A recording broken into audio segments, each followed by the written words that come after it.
केरल के कोझिकोड तट से लगभग 40 किलोमीटर की दूरी पर एक सफेद रंग की चट्टान है जिसे बलि की चट्टान या फिर सैक्रिफाइस रॉक के नाम से जाना जाता है।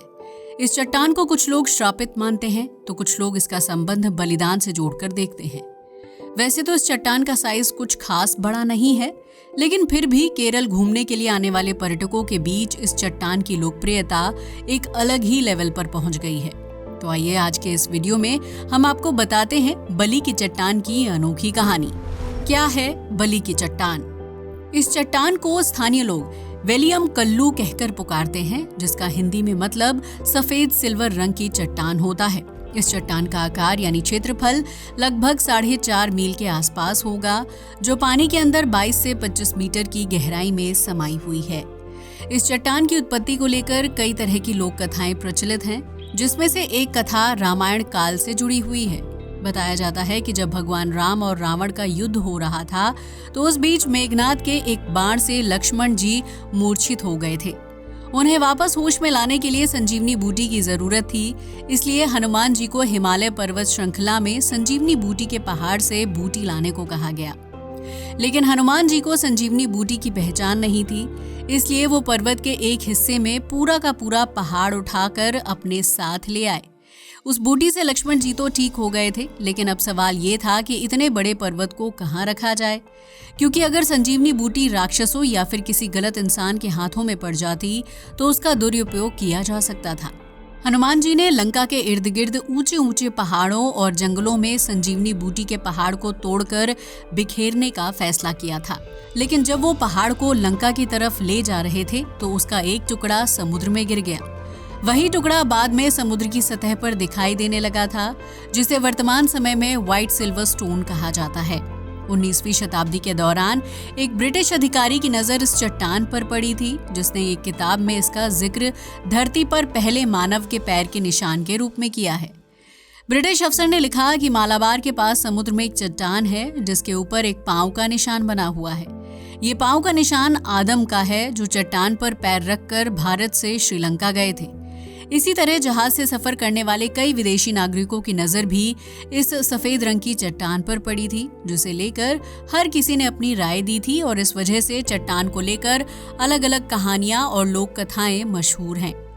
बलि की चट्टान की खासियत है इसका सफेद और चमकीला रंग, जो इसे आसपास की समुद्री चट्टानों से बिल्कुल अलग और आकर्षक बनाता है।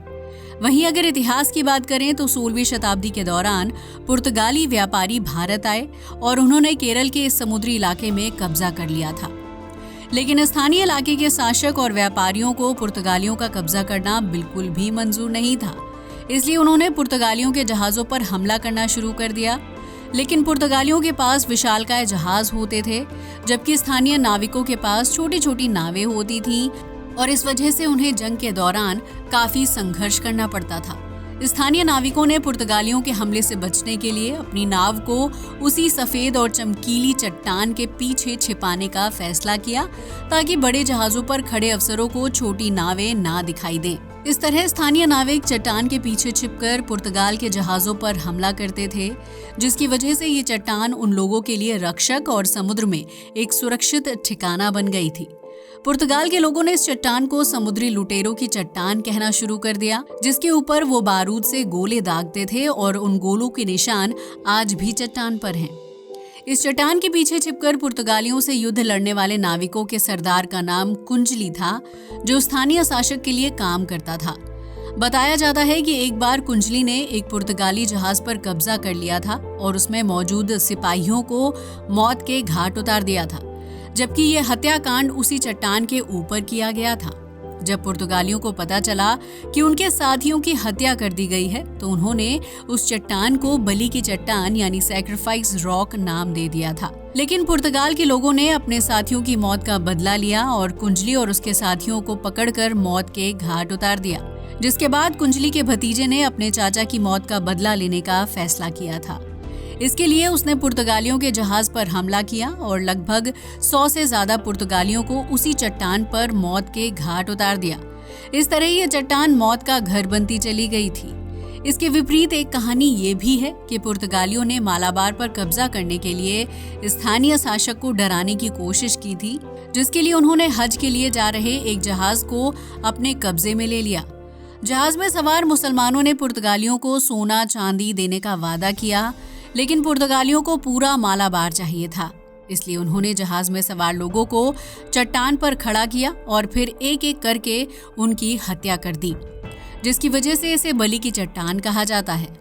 एक दूसरी कहानी के मुताबिक ये कहा जाता है कि मैसूर के राजा ने कुछ कैदियों को सबक सिखाने के लिए उन्हें इस अकेली चट्टान में भेज दिया था, जहां भूख और प्यास की वजह से उन लोगों की मौत हो गई थी। इन सभी घटनाओं को ध्यान में रखते हुए सफेद और सिल्वर रंग की चट्टान को बलि की चट्टान कहा जाने लगा था, जो आज एक पर्यटन स्थल के रूप में विकसित हो चुकी है। कहते हैं कि इस चट्टान पर एक ब्रिटिश अधिकारी फ्रांसिस विलियम ने लाइट हाउस बनाने का फैसला किया था, क्योंकि ये चट्टान मुंबई से केरल के बीच समुद्री रास्ते में पड़ती थी। ब्रिटिश अधिकारी का मानना था कि अगर इस चट्टान पर एक लाइट हाउस बना दिया जाएगा तो मुंबई से केरल तक आने वाले जहाज़ों को तट में पहुंचने में आसानी होगी और जहाज़ों के चट्टानों से टकराने का खतरा भी कम होगा। जब ब्रिटिश अफसर ने अपना ये प्लान सीनियर अफसर को बताया तो दोनों के बीच लाइट हाउस को लेकर बहस शुरू हो गई। दरअसल सीनियर अफसर का कहना था कि ये चट्टान पहले ही स्थानीय लोगों के बीच बलि की चट्टान के रूप में विख्यात है। ऐसे में अगर उसके ऊपर लाइट हाउस बना दिया जाएगा तो लाइट हाउस की देखभाल करने के लिए कोई भी कर्मचारी चट्टान पर नहीं जाना चाहेगा। इसके अलावा बलि की चट्टान पर इतने सारे लोगों की हत्या की गई थी कि स्थानीय लोगों और अंग्रेजों को भी ये लगता था कि चट्टान के आसपास मृत लोगों की आत्माएं भटकती हैं, जो चट्टान पर आने वाले व्यक्ति को जिंदा नहीं छोड़ती हैं। हालांकि इसके बावजूद भी फ्रांसिस विलियम बलि की चट्टान पर लाइट हाउस बनाने की जिद करते रहे, जिसके बाद उन्हें लाइट हाउस बनाने की मंजूरी मिल गई थी। लेकिन इससे पहले उन्हें लाइट हाउस बनाने के लिए लगने वाले पूरे खर्च का ब्यौरा देना था, और जब फ्रांसिस विलियम ने पूरा खर्च जोड़ा तो उन्होंने पाया कि लाइट हाउस बनाने का बजट बहुत ज़्यादा है। जब उस ब्यौरे को अंग्रेजी सरकार तक पहुंचाया गया तो इतने बड़े बजट को देखकर सरकार ने लाइट हाउस दूसरी जगह पर बनाने का फैसला सुना दिया। साल 1904 तक बलि की चट्टान को लेकर खूब चर्चा होती थी, कभी यहाँ मरने वाले लोगों को लेकर तो कभी लाइट हाउस बनाए जाने को लेकर। लेकिन इसके बाद अचानक से बलि की चट्टान का जिक्र होना बंद हो गया, क्योंकि तब तक अंग्रेजों की भारत पर पकड़ मजबूत हो गई थी और पुर्तगाली या कोई भी बाहरी हमलावर मालाबार तट पर कब्जा करने के बारे में नहीं सोच सकता था। जब हमले ही नहीं होते थे तो किसी को बलि की चट्टान पर ले जाकर मौत के घाट उतारने का सवाल ही खड़ा नहीं होता था। इस तरह बलि की चट्टान धीरे धीरे लोगों के जहन में पुरानी याद बन गई थी, जबकि अंग्रेजों के जाने के बाद भारत की सरकार दूसरे कामों में इतनी व्यस्त हो गई थी कि किसी का ध्यान इस चमकीली चट्टान पर नहीं गया। लेकिन साल 1974 में मलयालम भाषा में एक किताब प्रकाशित हुई थी जिसमें बलि की चट्टान का जिक्र किया गया था। लेखक ने किताब में लिखा था कि इस चट्टान पर हजारों ड्रैगन फ्लाई रहती हैं। वहीं स्थानीय लोगों का मानना है कि इस चट्टान पर बलि दिए गए इंसानों की आत्माएं हैं। यानी लेखक ने साफ तौर पर कहा था कि बलि की चट्टान पर उड़ने वाले कीड़े मंडराते हैं, जबकि स्थानीय लोग उन कीड़ों को चट्टान पर मरने वाले लोगों की आत्माएं मानते हैं। ऐसा इसलिए भी माना जाता है क्योंकि समुद्र के तट पर ड्रैगन फ्लाई या उड़ने वाले कीड़ों का दिखाई देना बहुत ही दुर्लभ होता है, जबकि बलि की चट्टान पर इस तरह के कीड़ों की संख्या काफी ज्यादा है। ये घटना प्राकृतिक नहीं लगती है, इसलिए स्थानीय लोग इसे चट्टान पर मरने वाले लोगों की आत्मा से जोड़कर देखते हैं। कई लोगों का मानना है कि इस चट्टान पर आज भी अजीबोगरीब घटनाएं होती हैं, जो इस बात की तरफ इशारा करती हैं कि चट्टान पर आत्मा का साया मंडराता है।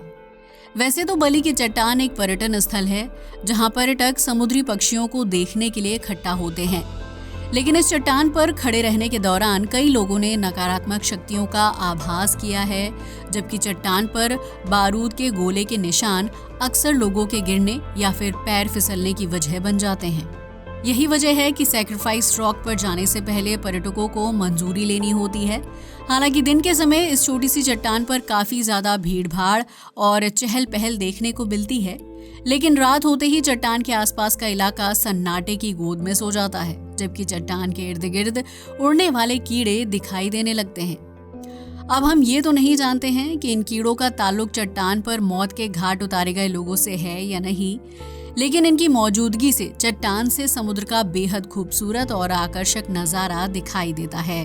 दोस्तों, तो ये थी केरल के तट से कुछ किलोमीटर की दूरी पर बलि की चट्टान की कहानी, जिसके बारे में ज्यादातर भारतीय कुछ नहीं जानते हैं। आज के लिए बस इतना ही। वीडियो अच्छा लगा हो तो इसे लाइक और शेयर करें, साथ ही हमारे चैनल को भी सब्सक्राइब करें। जय हिंद दोस्तों।